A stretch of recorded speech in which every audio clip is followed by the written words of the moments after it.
എടാ ടിൻഡു, നിന്നെ ഇവിടെ ജോലിക്ക് നിർത്തിയതിൽ പിന്നെ എനിക്ക് നല്ല സുഖ. എന്താ മുതലാളി ഇത്? എന്നെ ഇങ്ങനെ പുകഴ്ത്താതെ. പുകഴ്ത്തുകയല്ല, നിന്റെ മുഖം പിടിച്ച് മണ്ണിൽ പൂഴ്ത്തുകയാ വേണ്ടത്.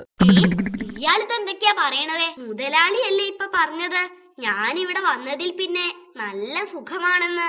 അതിനാണോ എന്നെ പിടിച്ച് മണ്ണിൽ പൂട്ടുന്നത്? അതേടാ, നീ വന്നത് പിന്നെ എനിക്ക് നല്ല സുഖ. രാവിലെ മുതൽ കട അടയ്ക്കുന്നത് വരെ ഫാനിന്റെ ചോട്ടിൽ അനങ്ങാതെ ഇരുന്നാ മതിയല്ലോ. ഒരു പൂച്ചക്കുഞ്ചു പോലും ഇവിടെ കയറിയിട്ട് ദിവസം 3 കഴിഞ്ഞു. അയ്യേ, അതിനാണോ എന്നോട് ദേഷ്യപ്പെട്ടത്? അതിനൊക്കെ നല്ല വഴിയില്ലേ.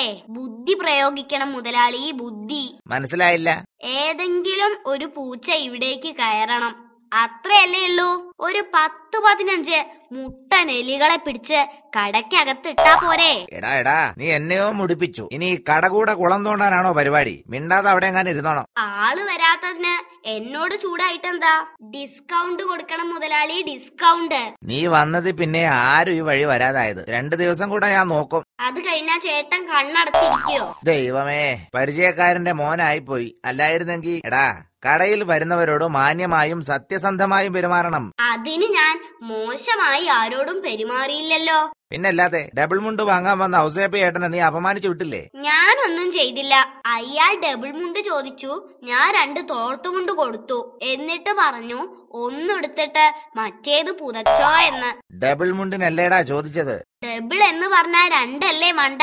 അല്ല മുതലാളി. ഈ ചുരിദാർ കൊള്ളാമല്ലോ. വില കൂടുതലാണോ? ഏയ്, പകുതി കാശ് കൊടുത്താ മതി. ഭയങ്കര കളറ്. ഇത്രയും കളർ വേണ്ടായിരുന്നു. എന്റെ ചേച്ചി ധൈര്യമായിട്ട് വാങ്ങിക്കോ.